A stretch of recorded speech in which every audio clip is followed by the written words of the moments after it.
Bill सब ओदा होई आ सेठी तो पूरा रात रे कोन सिमे हो पखाल आ बैगण पोड़ा एठी आ सेठी आलू पियाज हां ये तो मिट्टी गलो हां एखन सब धान बिल सब कटा हेइतला वर्षा हेगी पूरा धान बिल सब ओदा होई आ सेठी तो पूरा छणा होची पानी छणी आ एठी तो बाड़ी आईची धान जेति के सुखुची सेति बडै के नै जाउछन लोक कोन करे तो खरा सुखी आइछ सब पानी पानी छणा आइके आसी पूरा पानी नहीं वर्षा जो बिलर पानी जमी पानी ये ना धान के दूर मत नमस्कार जय जगन्नाथ देखंतु एठी जो वर्षा है कि सब सार देला आ एठी तो धान बिल बंधा होची आ बंधा है कि संगे संगे नै कि सुखिया है कि पुनी बाड़ी आउची बाड़ी है कि नै कि सुखिया होची तापर जाउची गरु को देखंतु एठी पूरा केते पानी पूरा सब आडे देखंतु सब चारि आडे सब पानी आ एठी तो पूरा उद्दा ही सब आ धान पूरा केते माने जो छणा होची देखंतु पानी रो छणा होची धान केते परिश्रम केते पैसा खर्च करी सब किंतु किछि धान मूल्य करथले माने सब उद्दा सब धान सब पूरा उद्दा कोन कहला गजा ହେଇଗଲାଣି धान गजा ହେଇगलानी ना मूल्य अछि एते पैसा खर्च करी कोन फायदा अछि किछु फायदा अछि हां से न वर्षा सब उद्दा बा आ चासी माने केते मन दुख हबो जानछ ना नहीं आ चासी केते पैसा खर्च होई ना नहीं आ देखन माने देखले पूरा तो सबआडे चारिआडे पानी एथे पूरा केते पानी देखंतु पूरा केते पानी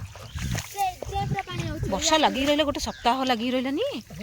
वर्षा देखन समझते सब सप्ताह माने पूरा गोटे सप्ताह पूरा वर्षा लगी रहला बेले पूरा एते पूरा सब आडा पानी देखन किंतु धान बिलो बाइरो जाई पारुनी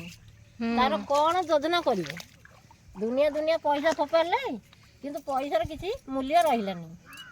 पूरा ओजन ये छी पूरा धान पूरा टेकी हां बा मने बहुत दुख लागुच माने देखि की कोन दुख लागबनी माने चारियाडे भी समस्त भी गद्दा कर दिसन धान सेठी की रखिया ना ये रखिया आ ये सब धान सब कटा के सब पानी रे पड़ी गेलो सब समतिकर पड़छि पाए हां आपण मानक मु देखोजी देखन धान केंदी गजा हेली देखन पूरा गजा हेली पूरा तक पूरा भीतर देखोजी पूरा गजा हेली पूरा हेइटी देखन पूरा गजा केंदी छि इठा एतक कंदा पे धान बंद सारी गला एबे हम जाउची आप कादू आइ ने पूरा गोड़ पूरा पोसी होची आने से हिडरे जाउची नसी आगर जाउची मु पछा जाउची कंद हमस त कोळे भाबरे एबे सुखिया छि धानटी सेट बाडी आइ के सेटी बाडी आउले एटी सुखिया आइ छि एबे देखंतु सेठू एतक सुखिया जाउची आ रात रे कोन सिमे होछ ना कोन हां बस सिमे कचरा रेडी सीमेंट ओके रात रे को संध्या तो सिमे अबे आज खाइबा पई संध्या रे हेइ होछि এটা কম করে মিঠা তো বলো না বেশি কাহে आज वर्षा भी नहीं हो आज दिन जाक टोटली आज वर्षा नहीं ଭଲ ବର୍ଷ ନାହିଁ ଭଲ जी खरा होची खरालटी भल लागला हो देह घर खाली उद्दा है कि कादू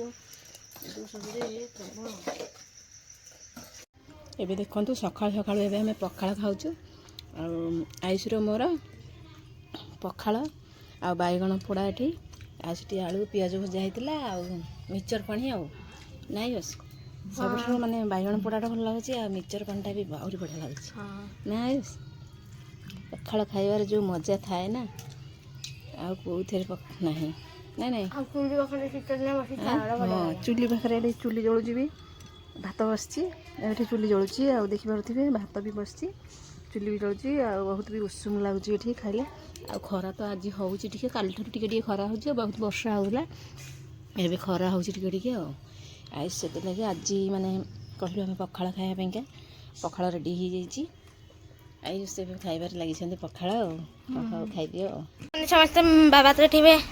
काटु छन ई को मछ କୋକୁଲି ଅଛି ओहो कोकोली माछ कटा होची आ କିନ୍ତୁ ଭାତୁର हां ये तो मिट्टी गलो हां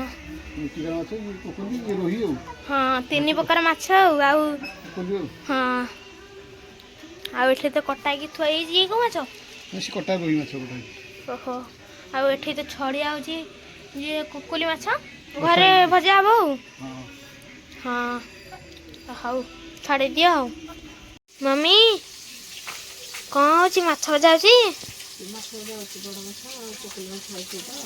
ଓହୋ ବଡ଼ ମାଛ ସେଠି ଭଜା ହେଉଛି, ଏଠି କୁକୁଲି ମାଛ ଅଛି, ଏଠି ସୋରିଷ ବଟା ଥୁଆ ହେଇଛି ଆଉ। ପୋକୁଳି ମାଛ ତ କୁଆଡ଼େ ଖାଇପାରିବୁନି ସେଥିଲାଗି ଇଏ ହେଇଛି ବଟା। ହଁ ଏଠି ତ ସୋରିଷ ବଟା ହେଇକି ଥୁଆ ହେଇଛି, ଆଉ ଏଠି ଟମାଟୋ କଟା ହେଇଯାଇଛି ଆଉ ଏଠି କୁକୁଲି ମାଛ ଥୁଆ ହେଇଛି ଆଉ ତରକାରୀ ହେବ ଆଉ। ସୋରିଷ ବଟା ତରକାରୀ ହେବ ନା? ଟମାଟୋ ଭାଜିକି ହଁ ଖଟା ବି ପଡ଼ିବ। କୋଳଥ ଡାଲି ହେଇଛି ଏଠି। କୋଳଥ ଡାଲି ହେଇଛି।